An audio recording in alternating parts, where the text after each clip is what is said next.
kid that's all the candy. I'm a Yankee Doodle dandy. I'm glad I am. So's Uncle Sam. I'm a real live Yankee Doodle. Made my name and fame and boodle just like Mr. Doodle did by riding on a pony. I love to listen to the Dixie strain. I long to see the girl I left behind me, and that ain't the Josh. He's a Yankee, by gosh. Oh, say, can you see anything about a Yankee that's a phony? I'm a Yankee Doodle. Wow, they just don't make songs like that anymore. And I think we should all be thankful. That was Billy Murray busting some rhymes to A Yankee Doodle Boy, written by George Cohen. That's a recording from 1905. Sorry to subject you to that, but I thought it would be a good lead-in to talking about vintage red, white, and blue or flag knives. Hey there, by the way.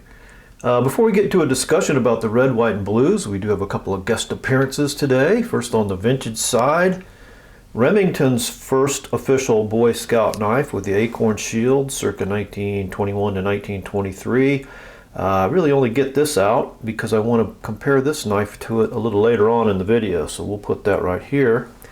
And then on the modern side, just did do a video on this. This is the Lion Steel Thrill, but I wanted to kind of use this opportunity as a little follow-up to that video. I've been pocket carrying this and using it now for, I don't know, about a week. So some first impressions. First of all, I think it's a beautiful knife. I love the design. It's very sturdy. The blade is great. I just love cutting things with it. The action is great. It's just fun to open it and close it. But a couple of things that I've noticed about it. First of all, the pocket clip is very fussy. With some use, it's not as bad as it was in the video in which this first appeared, but what I've found is to deploy that pocket clip effectively, you really kind of have to mind where you push on this button. If you push too far back here, it's not going to work. So I kind of have to put the pressure toward the front of the button, and now that it's a little broken in, it works a lot better.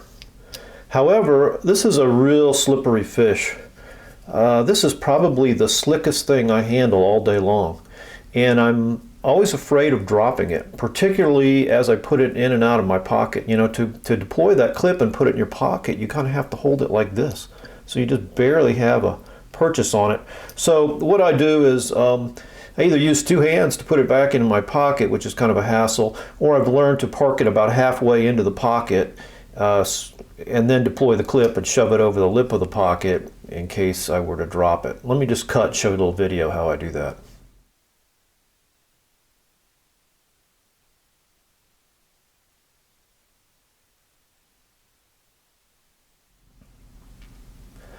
Now that's the Lion Steel Thrill. I do like the knife, but it's pretty slick, and the pocket clip is fussy. I will say that.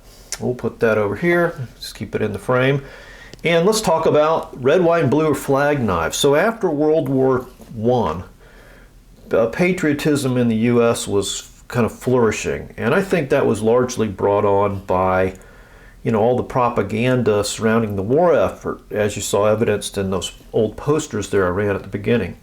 So U.S. knife makers wanted to capitalize on that patriotism, and so they started selling these red, white, and blue or flag knives.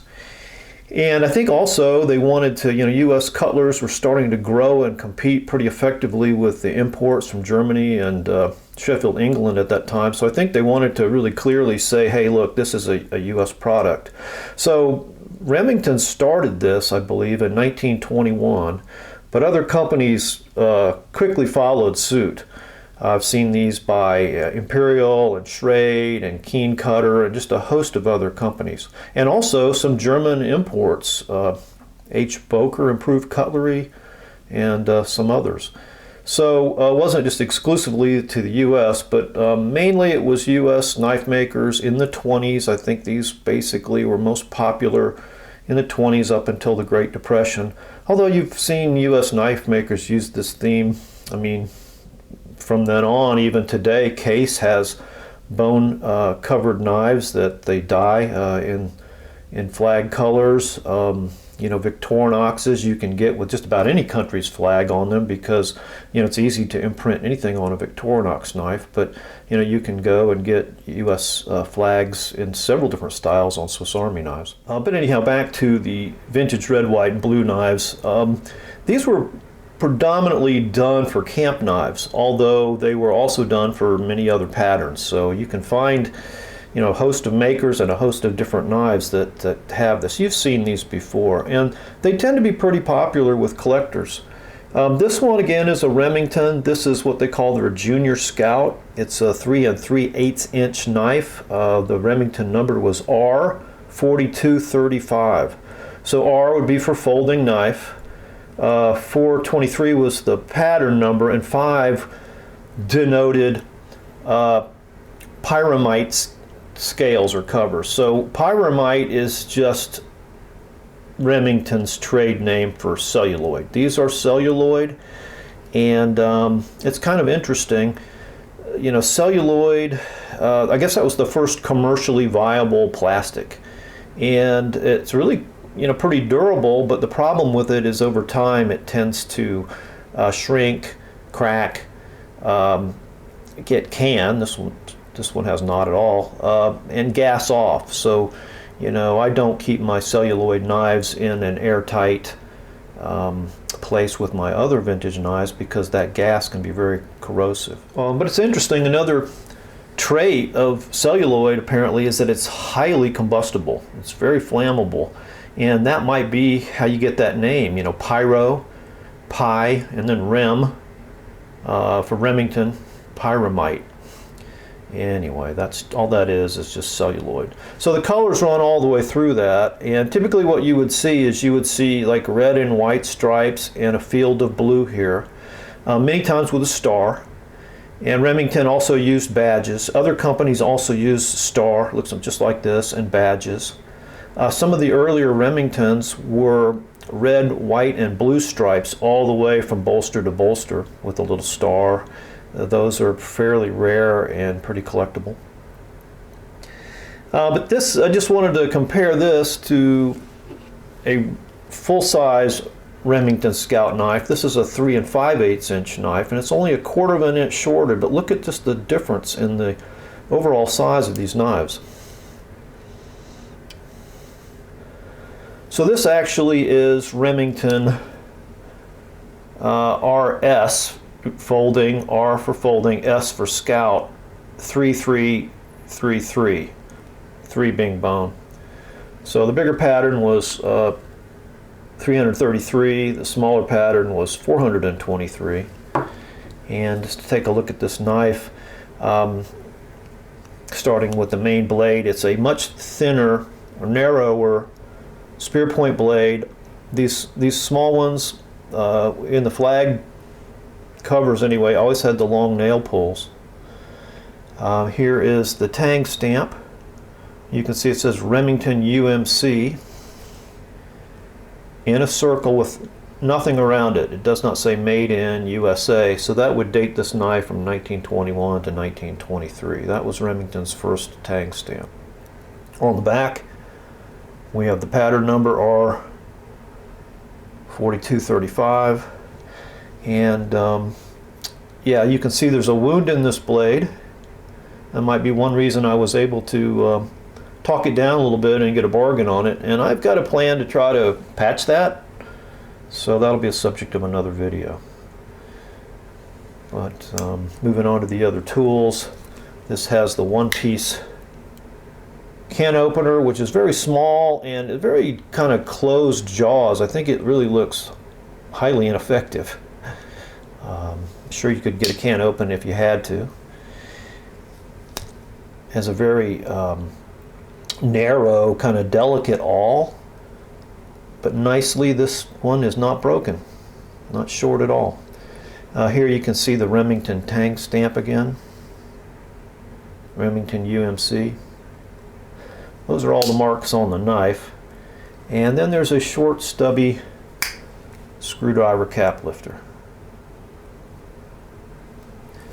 A couple other differences between the Junior Scout and the full-size Scout model with the early Remingtons is that while the full-size always have brass liners and spacers, the Juniors always have nickel silver. And they both had the milled center spacer there, which is a nice touch. Also, the small ones had pinched bolsters. I just think that's kind of a cool feature. See that? Much smaller bales. This one still carries that kind of little 3-ring design. A piece of fuzz there or something. You know, originally, back to the blade, this knife would have had the Remington trademark etch here. It's quite long gone. And you could get this knife really with 2 different tang stamps.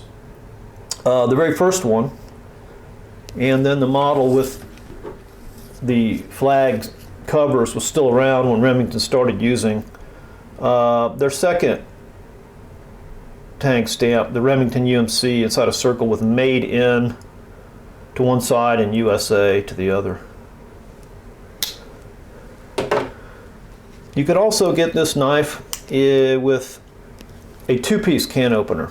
So this is the earliest, can opener Remington made, a solid one. I got this knife out to show.